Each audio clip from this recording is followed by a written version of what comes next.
Hi, I'm Brian Downs. I've been playing this game since the basic book was blue, and I'm here to talk about the value of libraries. Keeping a library of NPCs and archetypes is extremely valuable to the Game Master, and this is how you do it.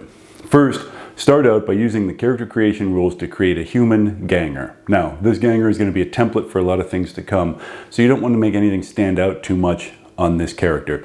Don't have any attribute above 5. And don't have any real obvious cyber systems. You know, it would be strange if every ganger that players encountered had an obvious cyber skull, right?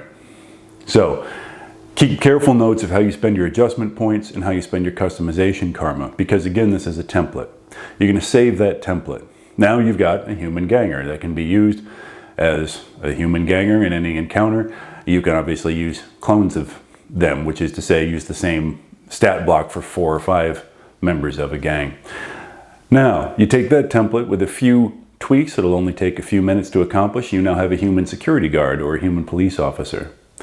Go back to the human ganger template again. With a few minutes of tweaking and rearranging, you now have an orc ganger. You move one priority, maybe a few attribute points around. Save that template as well. Repeat that process for all your metahuman types.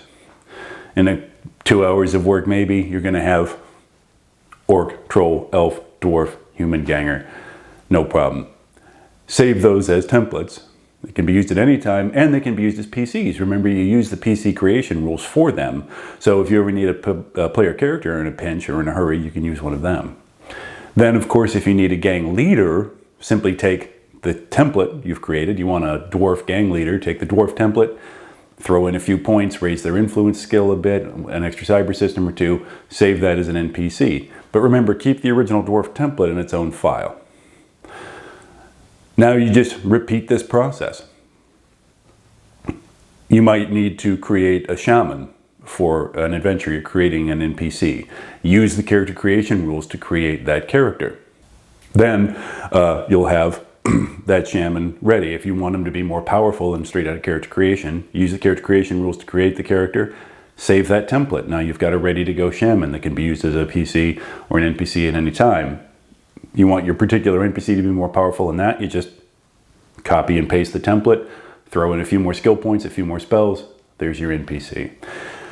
And then you do this over and over again. If you sit down with a player and make their character and they have an elven covert operative, take that template and save it, right? The player will never notice if those numbers come back at them later as an NPC, especially with a couple of minor tweaks. You know, you might give that NPC a balance tail or something, and players will never know the difference. This is a terrific way to save a lot of time, and time is the single most valuable resource you've got. You can also do this, of course, with vehicles and weapons in Shadowrun. You're assigning a gang member a Ares Predator pistol, but you add a couple of accessories to it. Well, write that down. Make a template of it. Save that. How much does that weapon cost? What is the availability? Now you've got that in your weapons library. You can go back and assign a pistol like that to NPCs in the future without having to redo the math. Same thing with vehicles. You take, you know, a GMC Bulldog step van, you add a weapons mount, you add a weapon, keep track of what that weapon cost, availability, all that. Save that as a template. And now you can go back and use that van again and again in different scenarios in the hands of different NPCs. Time is your most valuable resource. You need to learn how to use it to your best advantage. And libraries are one of the ways you're going to do that.